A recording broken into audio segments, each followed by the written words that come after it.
وَقَضَىٰ رَبُّكَ أَلَّا تَعْبُدُوا إِلَّا إِيَّهُ، اور تمہارے رب نے یہ بات طے کر دی تھی کہ مت پوجنا کسی کو سوائے اس کے.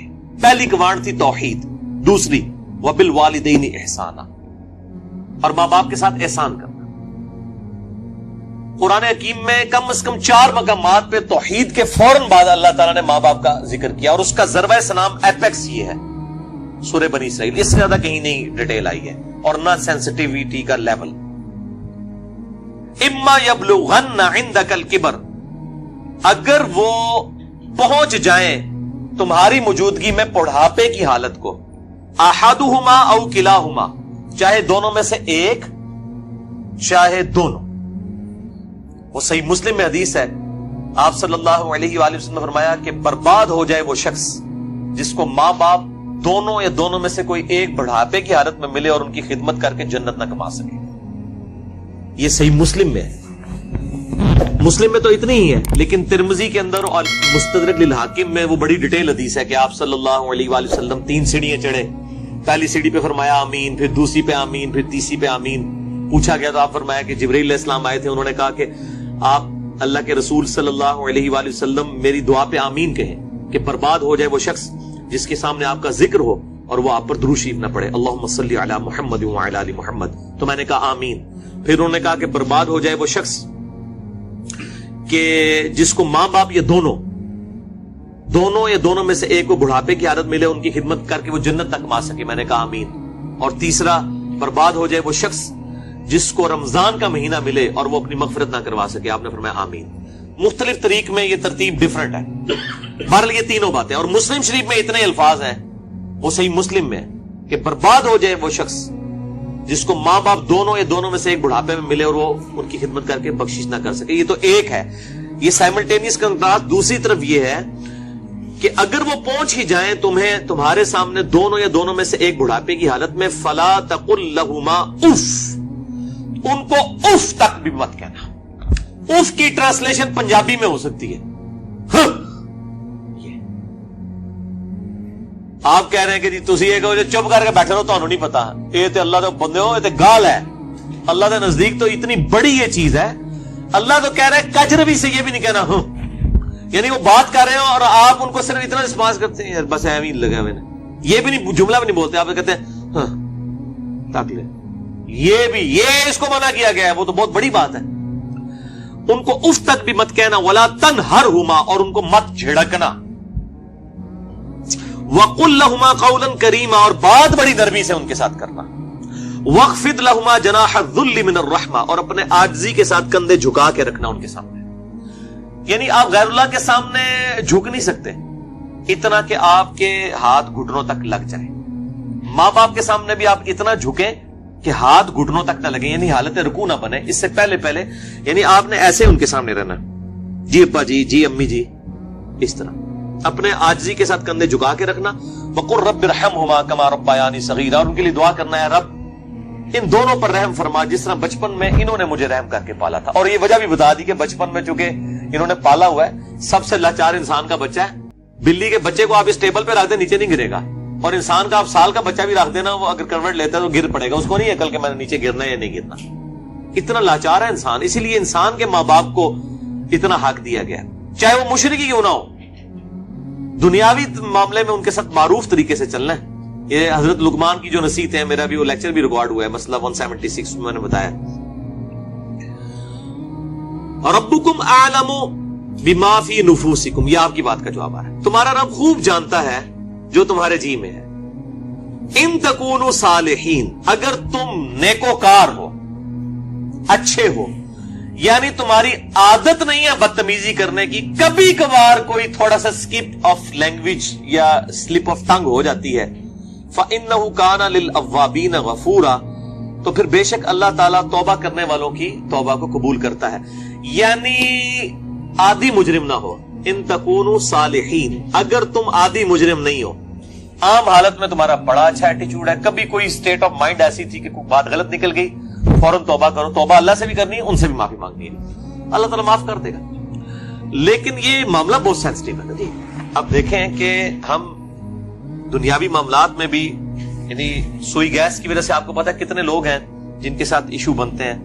ہم کتنے وہمیوں کی طرح رات کو چیک کرتے ہیں یار کوئی کہیں پہ پائلٹ کھلا نہ رہ جائے یا ہیٹر جلتا ہوا نہ چھوڑ دیں پیچھے سے، وہ اگر لوڈ شیڈنگ ہوئی اور پھر گیس آئی تو آپ پتہ کتنے لوگ ہر سال مرتے ہیں، کتنی احتیاط کی جاتی ہے. چھوٹے بچوں کے سامنے ماچس لائٹر نہیں رکھا جاتا، تو احتیاط کرتے ہیں. تو آپ دیکھیں اس طرح کے اگر آپ احتیاط ماں باپ کے بارے میں کر رہے ہیں تو شاید سالوں میں کبھی ایک دفعہ ہو، لیکن ہر ہفتے ہی جھڑپ ہو جاتی ہے یا جب معاملہ ہوتا ہے تب جھڑپ ہو جاتی ہے، تو اس کا مطلب ہے ان تکونوا صالحین نہیں ہے آپ، لہذا آپ کی توبہ بھی کوئی قبول نہیں ہے، توبہ بھی نہیں ہے جب تک کہ ماں باپ صحیح طریقے سے معاف نہ کریں اور اپنی روش صحیح نہ کر لی جائے. تو اس میں یہ بہتر، یہ میں نے بھی دیکھا ہے، مطلب میری بھی ایک بڑی ایکسٹروورٹ نیچر ہے، تو مطلب بعض اوقات ماں باپ کو یعنی ایک بچپنے کی طرف سورہ حج میں آتا ہے کہ اللہ تعالیٰ رذیل عمر تک لٹا دیتا ہے کہ کئی چیزیں جاننے کے بعد کچھ نہ جانے. بوڑھے اور بچے برابر ہوتے ہیں. میری بھی یعنی الحمدللہ دادی ماں کی عمر 90 سال ہو چکی ہے. میں یعنی آج سے 10 سال پہلے دیکھتا ہوں اور اب ان میں کافی فرق آیا، یعنی بالکل بچوں والی آتے ہیں، چھوٹی چھوٹی بات کو مائنڈ کرنا. تو میں اپنے ماں باپ کو بھی سمجھاتا رہتا ہوں، وہ ابھی بھی ان کے ساتھ اسی طرح مقابلہ کر رہے ہوتے ہیں ادب کے دائرے کے اندر. تو میں کہتا ہوں ان کے ساتھ مقابلہ بنتا ہی نہیں ہے. جیسے چھوٹا بچہ تو آپ کو 5 دفعہ پوچھے گا کہ بابا یہ کیا ہے، تو آپ بتائیں گے پیار سے، پھر اس کی بھی آگے سے وہ کیڑے نکالے گا.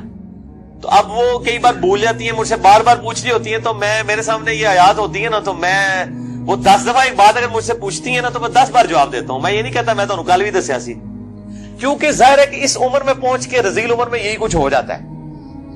تو انسان کو یعنی بالکل پازیٹیو رہنا چاہیے، ڈرتے رہنا چاہیے، کیونکہ توحید کے بعد قرآن حکیم میں کم از کم 4 جگہ اللہ تعالیٰ نے ماں باپ کے حق کا ذکر کیا ہے، اور جنت اور دوزخ ڈیپینڈنٹ ہو گئی ہے. ٹھیک ہے جی، اس حوالے سے تو بہت احتیاط کرنی چاہیے. سر اب اگر ایسا ہو چکا ہو اور والدین سے معافی بھی نہ مانگ سکے انسان، اور والدین زندہ نہیں سر، ظاہر ہے معافی اس صورت میں نہیں مانگ سکتا نا اس وقت اس سٹیج پہ. نہیں، بعض لوگ اس لیے بھی نہیں مانگ سکتے کہ وہ ماں باپ کو چھوڑ کے دوسرے ملک چلے گئے ہوتے ہیں. ہاں یہ بھی ممکن. تو وہ کلیریفیکیشن ضروری ہے. دیکھیں ماں باپ سے اگر ایسا ہو گیا تو فوراً سے پہلے ماں باپ کے لیے دعائیں مغفرت کریں اور ان کی طرف سے صدقہ اور خیرات کریں. جیسا کہ سنن ابن ماجہ میں حدیث ہے کہ یہ صحیح سند کے ساتھ ہے کہ ایک شخص کے مرنے کے بعد جنت میں کچھ درجے بلند کیے جاتے ہیں.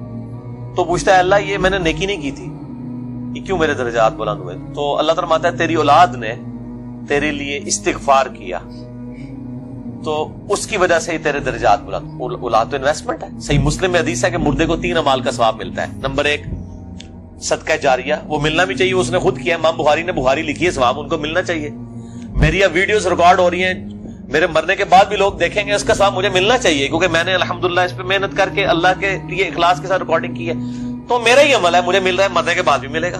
نمبر 2 علم کی بات، جیسے امام بخاری نے اب صحیح بخاری لکھی ہے تو وہ علم لوگوں تک پہنچایا ہے، ان کو مرنے کے بعد بھی ثواب ملے. کسی نے مسجد کے اندر کوئی پنکھا لگوایا ہے، صدقہ جاریہ ہے، مرنے کے بعد ثواب ملے. اور تیسرا کیا کہ نیک اولاد، نیک اولاد جو دعا کرتی ہے، نیک اولاد جو صدقہ کرتی ہے. مسئلہ نمبر 74 میرا بڑے لوگ دیکھ چکے ہیں، 1 لاکھ سے زیادہ اوپر اس کے ویورز ہیں اور اس کے کلپس تو لاکھوں تک ہیں. اس میں نے بتایا کون کون سے موڈ ہیں میت تک نفع پہنچانے کے. صدقہ و خیرات ماں باپ کی طرف سے کریں تو انشاءاللہ قیامت الدین اللہ تعالیٰ آپ کے ماں باپ کو آپ سے راضی کر دے گا. جب ان کو مرنے کے بعد آپ کی دعاؤں سے نفع ملے گا تو بڑے خوش ہوں گے کہ ہمارے بچوں نے ہمیں مرنے کے بعد یاد رکھا. اور آپ کی دعاؤں کی برکت سے اگر وہ مشکل میں ہے مرنے کے بعد خدا نہ خواستہ اور وہ آسانی میں آ جاتے ہیں، اور اگر وہ آسانی میں ہے تو اس سے زیادہ آسانی میں چلے جاتے ہیں، تو وہ خود بخود آٹومیٹکلی خوش ہوں گے کہ میرے پتر نے میرے واسطے کیتا ہے، تو اللہ تعالیٰ ان کو راضی کر دے گا. اور ایک دوسری حدیث جو ابو داؤد میں ہے کہ ماں باپ اگر مر جائیں تو ماں باپ کے قریبی رشتہ داروں کے ساتھ اس نے سلوک کرو. ماں مر گئی ہے خالہ کے ساتھ اس نے سلوک کرو، باپ مر گیا تو چچا اور تایا کے ساتھ اس نے سلوک کرو. ایکویلنٹ وہ بھی چیز ان کے لیے آرام کا باعث ہے. اور دعا کریں، یہ جو دعا میں نے پڑھی ہے رب ارحمہما، اے رب ان دونوں پر رحم فرما، کما ربیانی صغیرا، اے اللہ جب میں بچپن میں چھوٹا بچہ تھا جس طرح انہوں نے مجھ پر رحم کیا تو بھی ان پر رحم فرما. یہ آپ تشہد میں دعا لازم کریں، ہم تو مانگتے ہیں چاہے ماں باپ زندہ ہیں مر چکے ہیں، دونوں صورتوں میں ماں باپ کے لیے دعا کرنی ہے. ہم لوگ سمجھتے ہیں بندہ مر جائے ادھر سے دعا کرنی ہے، اور بھائی زندہ ہے جڑا یا مر گیا ہے، دونوں صورتوں میں دعا تو کرنی ہے. دعا کی ضرورت تو زندوں کو زیادہ ہے، اس لیے کہ مرنے والے تو چلے مر گیا، زندے بندے جو ہے وہ اس کے پاس تو چانس ہے کہ وہ اللہ کی طرف لوٹ آئے اور وہ گمراہی کا راستہ چھوڑ کے اچھائی کا راستہ، اور اگر اچھائی کے راستے پہ تو استقامت اختیار کرے تو دعا کرنی چاہیے. اور یہ دعا ضرور کرنی چاہیے، اللہم اہدنا الصراط المستقیم، صراط الذین انعمت علیہم غیر المغضوب علیہم ولا الضالین آمین.